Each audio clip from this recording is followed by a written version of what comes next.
जय श्री राम बच्चों। चलिए आज क्लास 10 चैप्टर 3 एक्सरसाइज 3.2 की सारी वर्ड प्रॉब्लम करेंगे। सबसे ज्यादा दिक्कत बच्चों को वर्ड प्रॉब्लम में ही आ जाती है। ठीक है, पहला क्योंकि वर्ड प्रॉब्लम में क्या होते हैं, दो तीन स्टेप होते हैं। पहला तो ये वर्ड प्रॉब्लम को समझ के इक्वेशन बनाना, ठीक है, इक्वेशन को फिर सॉल्व करना, ठीक है। और कई बार ऐसा होता है कि वर्ड प्रॉब्लम में कुछ बेसिक कॉन्सेप्ट भी लग जाते हैं जो हमें पता ही नहीं होते। ठीक है, तीनों चीजों को आज बहुत अच्छे से एक्सप्लेन कर देंगे और कभी भी वर्ड प्रॉब्लम में आप नहीं फंसोगे। आओ देखिए, ये कह रहा भैया सॉल्व दिस इक्वेशन। क्या बोल रहा है कि भैया ये वाली इक्वेशन दे रहा हूं आपको एंड ये वाली इक्वेशन दे रहा हूं, उनको सॉल्व करो पहले तो, and hence find the value of m। और कह रहा भाई इस m की वैल्यू फाइंड करो जो कि मैंने इस इक्वेशन में आपको दे रखा है। अब आप मुझे बिल्कुल अच्छे से ये बता दो कि भैया अगर मुझे यहाँ m की वैल्यू चाहिए तो इस इक्वेशन में सिर्फ एक ही वेरिएबल होना चाहिए ना भैया, बाकी सबकी वैल्यू मुझे पता होनी चाहिए। भाई m निकालना है तो मुझे x और y पता होना चाहिए, m निकालना है तो x और y पता होना चाहिए, क्योंकि हमने आपको पहले ही वीडियोस में बता रखा है एक इक्वेशन में जब तक एक ही वेरिएबल होगा तब तक आप उसकी वैल्यू फाइंड कर पाओगे। अगर एक इक्वेशन में एक से ज्यादा वेरिएबल है तो आप उसकी वैल्यू फाइंड नहीं कर पाओगे। तो पहले में क्या करना होगा, इन दोनों इक्वेशन से x और y निकालना पड़ेगा, इन दोनों इक्वेशन से x और y निकालना पड़ेगा। तो चलिए इसका सॉल्यूशन करते हैं और जो x और y आएगा वो यहाँ पे पुट करेंगे तो m की वैल्यू आ जाएगी। चलिए देखते हैं। तो ये कह रहा है भैया 2x plus 3y is equal to 11, equation number 1। 2x minus 4y equal to 24 which is जो भी माइनस का है, ये इक्वेशन मेरी सेकंड होगी। देखिए अगर मैं इसको एलिमिनेशन मेथड से करूं तो बहुत इजीली हो जाएगा, क्योंकि 3.2 तक, क्योंकि एक्सरसाइज 3.2 तक आपको सिर्फ क्या सब्स्टिट्यूशन मेथड बताया गया है, तो मैं इसको सब्स्टिट्यूशन ही से ही आपको करके दिखाता हूं, मैं इसको सब्स्टिट्यूशन से ही आपको करके दिखाता हूं। अच्छा चलिए इक्वेशन 2 से हम x की वैल्यू निकालते हैं तो क्या आएगा, 2x is equal to 11 minus 3y और x is equal to 11 minus 3y upon 2। Equation third लिख दीजिए, putting equation third in equation 2। भैया इक्वेशन थर्ड को इक्वेशन 2 में पुट करो। आओ तो 2 इंटू एक्स की जगह लिखो इसे 11 minus 3y upon 2 minus 4y is equal to minus का 24। 2 से 2 कट कर दो भाई, तो ये होगा 11 minus 3y minus 4y is equal to minus का 24। अच्छा तो क्या हो गया, इसे हम यहाँ पे सॉल्व कर रहे हैं भाई, 11 minus 7y is equal to minus का 24। ठीक है, अच्छा तो क्या मैं ऐसे कर लूं, 7y को इधर ले आते हैं, 24 को इधर ले आते हैं, क्या दिक्कत है, 11 plus 24 is equal to 7y और ये कितना हो गया भैया 5 3 7y और यहां से पता लगा y इज इक्वल टू 7 5 तो 35, 5 बार में कटेगा, y की वैल्यू आ गई भाई, y की वैल्यू आ गई है। तो यहाँ पे रखो y की वैल्यू, x की वैल्यू निकालो, आ जाओ, x is equal to 11 minus 3y, 3 into y है आपका 5 अपॉन 2, x आ गया 11 माइनस 15 बाय 2, 11 माइनस 15 करोगे तो माइनस 4 अपॉन 2 और इसे कट करोगे तो माइनस का 2। आपको x की वैल्यू क्या आ गई भाई साहब, माइनस का 2। x और y दोनों की वैल्यूज आ गई आपके पास। अब आपको क्या करना है, m निकालना है। मेरा आंसर क्या था, मुझे m निकालना है, x और y नहीं निकालने। तो कह रहा भाई m निकालो।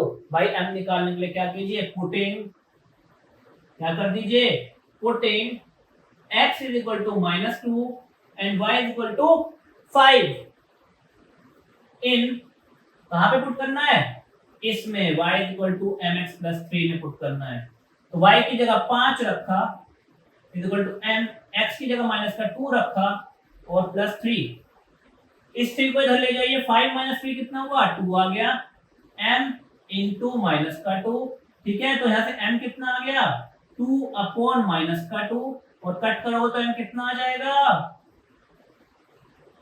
माइनस का 1। तो क्या करा हमने, पहले इन दोनों इक्वेशन को सॉल्व करा, x और y की वैल्यू निकाली, x और y की वैल्यू निकाल के यहाँ पे पुट करी। जब x की और y की वैल्यू पता लग गई तो इस इक्वेशन में एक ही वेरिएबल बच गया जो कि m था, तो हम m की वैल्यू निकाल सकते थे। देखो भाई एक्स और वाई पता लगता ही इस इक्वेशन में सिर्फ एक ही वेरिएबल है m, और जब एक इक्वेशन में एक वेरिएबल हो तो उसकी वैल्यू पता लगाई जा सकती है, और मैंने वही करा है। ठीक है, इस क्वेश्चन को नोट कीजिए वीडियो को पॉज करके। चलिए बच्चों, अब आ गया क्वेश्चन नंबर 3 का फर्स्ट पार्ट। अब देखो इसमें क्या है, आपको वर्ड प्रॉब्लम दे रखी है। इस वर्ड प्रॉब्लम से आपको दो इक्वेशन बनानी है, फिर दो इक्वेशन को सॉल्व करना है, और तब आपका आंसर आएगा। अब मेरी बात आप बहुत ध्यान से सुनो। आपको अगर दो इक्वेशन बनानी है तो आपको दो ही कंडीशन दे रखी होंगी, दो ही केसेस बता रखे होंगे, तभी तो दो इक्वेशन बनेंगी। तो वही दो कंडीशन और वही दो केसेस आपको अपने क्वेश्चन में ढूंढने हैं। देखिए जैसे कभी कभी वो क्लियरली बता देगा कि ऐसे ऐसे है भाई, और कभी कभी आपको ढूंढने पड़ेंगे। जैसे क्या बोल रहा है, difference between two number is 26। भैया पहला क्लू तो यही दे दिया आपने, पहला क्लू यहीं पर दे दिया कि दो नंबर का डिफरेंस 26 है। मतलब कि सॉल्यूशन देख लेते हैं। Let first number equal to x and second number equal to y। यहां पे एक चीज मेंशन कर देता हूं कि भाई x is greater than y, कि भैया x बड़ा है y छोटा है। वो कह रहा है डिफरेंस, इनका डिफरेंस, मतलब अगर x में से y को माइनस करोगे तो y 26 आ जाएगा, और ये मेरी इक्वेशन फर्स्ट होगी। पहली कंडीशन आ जाओ, फिर कहता है one number is 3 times the other. अब किसको किसका 3 टाइम्स रखे, पहले तो यही कंफ्यूजन है भाई। देखो अगर x बड़ा है ना, x बड़ा है तो वही तो छोटे वाले का 3 गुना होगा। x ही तो छोटे वाले का 3 गुना होगा भाई, क्योंकि x बड़ा है, बड़ा ही तो छोटे का 3 गुना। तो क्या बोल रहा है, एक नंबर जो कि x है बराबर है 3 गुना y का, 3 गुना y का। फिर देख लो, एक नंबर बराबर है दूसरे के 3 गुना के, एक नंबर बराबर है दूसरे के 3 गुना, मतलब 3 into y। अच्छा ये तो बहुत बढ़िया बात है भाई। पहले हम इक्वेशन से x की वैल्यू निकाला करते थे, या खुद ही निकाल के दे रखी है। x की वैल्यू y के टर्म्स में खुद ही निकाल के दे रखी है, कुछ नहीं करना। ऐसा मत करना कि यहां से निकालने बैठ जाओ, भाई निकाल के दे रखी है। अच्छा आ जाओ, put in x is equal to 3y in equation 1। ठीक है भाई, ओके। x की जगह 3y रखो, 3y minus y is equal to 26। तो आ गया 2y is equal to, sorry 26 है, 26 and y is equal to 13 दूनी 26। y आ गया। अच्छा आपको क्या बताया गया था, x उसका 3 गुना, मतलब y का 3 गुना। x इज इक्वल टू कितना आ गया, 3 इंटू y, 13 तिया 39, 39, x इज इक्वल टू 39। तो y is 13 and x is equal to 39। Please video को पॉज कीजिए और इस क्वेश्चन को नोट डाउन कीजिए। चलिए बच्चों इस क्वेश्चन पे चलते हैं। मैं आपको क्लियरली फिर से बोल रहा हूं कि आप इस चैनल को फॉलो करते रहिए, आपको कहीं जाने की जरूरत नहीं है। सारे क्वेश्चन, सारे कॉन्सेप्ट, पूरी 10th क्लास की बुक, हर एक बुक आपको यहीं पे मिल जाएगी, हर एक कॉन्सेप्ट आपको यहीं पे मिल जाएगा। ठीक है, कहीं जाने की जरूरत नहीं है, बस फॉलो करते रहिए और बढ़िया से आपके 10th में मार्क्स आएंगे, ये मेरी गारंटी है। आइए देखिए, कह रहा है कि the larger of to supplementary angle exceed the smaller by 18 degree. इसका अगर पूरे का मतलब देखो तो क्या रहा है कि भैया दो सप्लीमेंट्री एंगल हैं, उनमें से पहला जो एंगल है या जो लार्जर एंगल है वो छोटे वाले से एक्सीड करता है। एक्सीड मतलब ज्यादा है, छोटे वाले से ज्यादा है। तो कह रहा है लार्जर एंगल स्मॉलर एंगल से ज्यादा है 18 डिग्री। लार्जर एंगल छोटे वाले से 18 डिग्री ज्यादा है। और क्या बोल रहा है, टू सप्लीमेंट्री एंगल। क्या बोल रहा है भाई, टू सप्लीमेंट्री एंगल। तो देखिए उसने हिडन डिटेल दी है, क्या डिटेल दी है देखते हैं। उसने मुझे दो केस दिए हैं, जिन दोनों केसेस से मैं क्या करूंगा, दो इक्वेशन बना पाऊंगा। उसने कहा टू सप्लीमेंट्री एंगल, तो देखिए कह देते हैं let angles are x and y. कि भैया कह देते हैं कि मेरा पहला एंगल क्या है, एक्स है, और दूसरा एंगल वाई है। एक चीज और मेंशन कर देते हैं, क्या कि भैया एक्स एंगल जो बड़ा है, वाई वाला छोटा है। अच्छा क्योंकि ये सप्लीमेंट्री है तो आपने पढ़ा होगा सप्लीमेंट्री एंगल वो होते हैं, सप्लीमेंट्री एंगल वो होते हैं क्या भाई, जिन एंगल्स का सम 180 डिग्री आता है, जिन एंगल्स का सम 180 डिग्री आता है वो सप्लीमेंट्री एंगल होते हैं। तो ये हिडन डिटेल थी, अगर हमें नहीं पता सप्लीमेंट्री एंगल क्या है तो मैं एक क्वेश्चन बना ही नहीं पाऊंगा और मैं यहीं पे क्वेश्चन को छोड़ दूंगा। आइए, पहली इक्वेशन तो बन गई। अब कह रहा है लार्जर एक्सीड द स्मॉलर। जो लार्जर है, जो बड़े वाला है, कौन है? एक्स जो है बड़े वाला, वो बराबर है, एक्स बड़े वाला एंगल बराबर है छोटे से 18 ज्यादा। यही है भैया, फिर से सुन लो। बड़े वाला एंगल बराबर है तो मैंने लिखा बड़े वाला एंगल, बराबर है तो बराबर लिख दिया, छोटे वाले एंगल से तो छोटे वाले एंगल लिख दिया। कितना ज्यादा है? 18 ज्यादा है, तो छोटे वाले में 18 ज्यादा है। अच्छा, आप ये देखो, जब छोटे वाले को 18 बढ़ाओगे तभी तो बड़े वाले के बराबर आएगा। बताओ मुझे, जब छोटे वाले को 18 इंक्रीज करोगे, जब छोटे वाले में 18 जोड़ोगे तभी तो बड़े वाले के बराबर आएगा। क्यों? क्योंकि बड़ा वाला उससे 18 ज्यादा है, मतलब कि छोटे वाला उससे 18 कम है। जब ये उससे 18 कम है तो इसमें 18 जोड़ो, तब आएगा वो बड़े वाले के बराबर। समझे कि नहीं समझे कि भैया छोटे वाले में 18 जोड़ दो तभी वो बड़े वाले के बराबर आएगा, क्योंकि बड़े वाला एंगल उससे 18 ज्यादा है।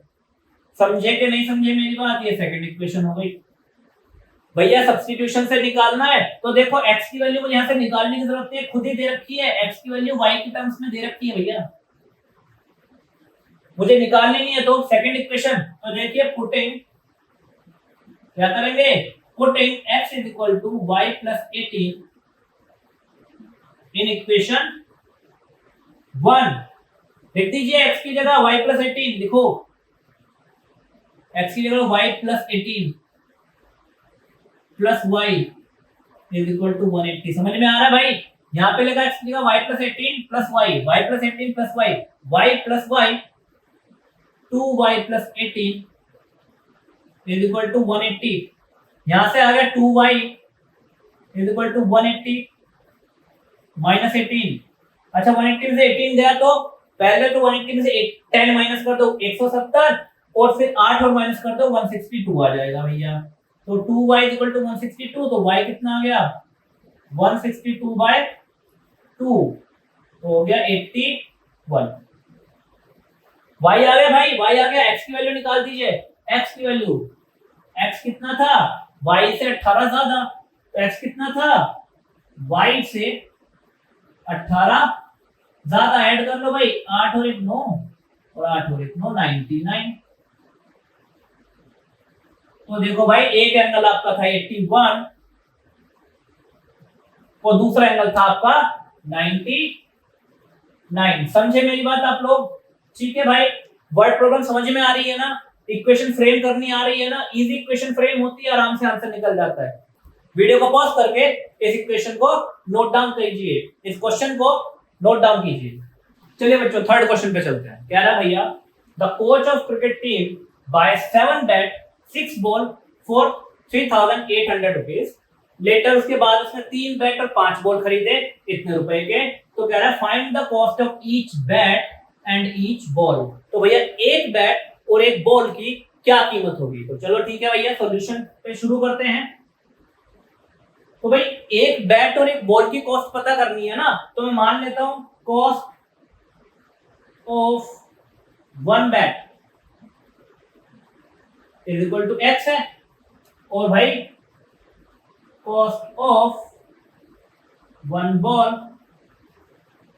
इज इक्वल टू y है। बच्चों को ये बड़े बड़े नंबर, इतने बड़े बड़े नंबर देख के डर लग रहा होगा, भाई कुछ नहीं है, बहुत बहुत आसान क्वेश्चन है, वेरी इजी क्वेश्चन। चलिए ठीक है, एक बैट की कॉस्ट x है, तो 7 बैट की कितनी हुई 7x प्लस 6 बॉल की, एक बॉल की y है तो 6 बॉल की कितनी हुई 6y, और बैट और बॉल की कॉस्ट जोड़ के कितना बैठा 3800। इक्वेशन 1 लिख दो। आगे जाओ, 3 बैट, एक बैट की कॉस्ट x है तो 3 बैट की कितनी हुई 3x प्लस एक बॉल की कॉस्ट y है तो 5 बॉल की कितनी हुई 5y is equal to 1750। Equation 2 आसान है ना? इक्वेशन फ्रेम करना। चलिए पहली इक्वेशन में वैल्यू निकाल लीजिए, जिसकी चाहो निकाल लो भाई, आसानी से आंसर आ जाएगा। आ जाओ भाई निकाले, चले आ जाओ। 7x या फिर y से निकाल देते हैं, 6y is equal to 3 3800 minus 7x और y is equal to 3800 minus 7x upon 6। ठीक है भाई, ये 6 डिवाइड में आ गया। अच्छा क्या करोगे, इस इक्वेशन को लिख दो, पुटिंग दिस वैल्यू इन कौन सी इक्वेशन में, इक्वेशन 2। आपने फर्स्ट से निकाली है ना भाई, तो सेकंड में पुट करो, y की जगह ये रखना है। अच्छा ठीक है, आ जाओ, 3x प्लस 5 इंटू y की जगह ये रख दो, 3800 माइनस 7x अपॉन 6 रख दो भाई, इज इक्वल टू कितना है, y की जगह रख के 1750। कोई दिक्कत, कोई परेशानी नहीं है। अच्छा भैया, इस पूरे टर्म के नीचे 6 है, इस पूरे टर्म के नीचे 1 है, तो एलसीएम लेना पड़ेगा, ले लो। ठीक है, 1 के टर्म में 6 कितनी बार में आएगा, 6 बार में, तो ऊपर 6 से मल्टीप्लाई करो, 6 3 दा 18x प्लस 6 के टर्म में 6 कितनी बार में आएगा, एक ही बार में, तो ऊपर सारे टर्म को 1 से मल्टीप्लाई करो, मतलब किसी से भी मल्टीप्लाई मत करो, बस ब्रैकेट को खोल दो बस। 5 0 दा 0, 5 0 दा 0, 5 8 दा 40 का 0, 4 कैरी, 5 3 दा 15 और 4 19,000 माइनस 5 7 दा 35 इज इक्वल टू 1750। कोई दिक्कत परेशानी तो नहीं आ रही भाई साहब, सिंपल मल्टीप्लिकेशन करते जा रहे हैं। अच्छा, x और x वाली टर्म है, 18x माइनस 35x कितना आ गया, 17x, कितना आ गया 17x, वो भी माइनस का, और क्या बचा यहाँ पे प्लस 19,000 इक्वल टू, ये 6 अगर मल्टीप्लाई में लेकर चला जाऊं भाई, कर दो मल्टीप्लाई, 6 0 दा 0, 6 5 दा 30 का 0, 3 कैरी, 6 7 दा 42 और 3 45, 4 कैरी, 6 1 दा 6 और 4 10, तो आ गया कितना 10500।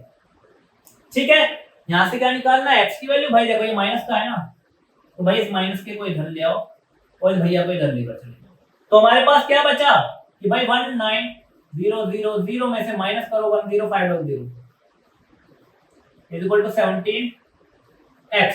अच्छा भाई, 19,000 में से 10,000 गए, तो भैया कितने बचे 9,000, 9,000 में से भी 500 गए, कितने बचे 8,500।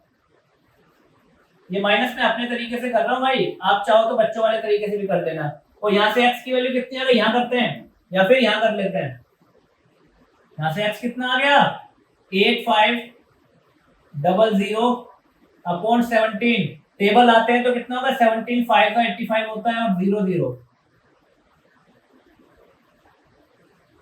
नेक्स्ट क्या था, कॉस्ट ऑफ 1 बैट, एक बैट 500 रुपए का है। अच्छा जी, क्या निकालना है, कॉस्ट ऑफ बॉल, जो कि क्या है y, y की वैल्यू देखो यहां से आएगी, आ जाओ, y is equal to 3800 minus 7, x की जगह 500, 500 अपॉन 6, सबको पता है 7 5 का 35 और 0 0 3500, तो कितना आ गया 3800 माइनस 3500 अपॉन 6, ये y की वैल्यू है, कितना आ जाएगा भाई साहब, 3800 में से 3500 गया तो 300 रुपए, कितना आ गया भाई 300 अपॉन 6, 6 5 का 30 और 0, तो y कितना आ गया भाई 50, और y क्या थी, एक बॉल की कॉस्ट, तो भाई एक बैट की कॉस्ट आ गई आपकी कितनी 500 और एक बॉल की कॉस्ट है कितनी 50 रुपीज।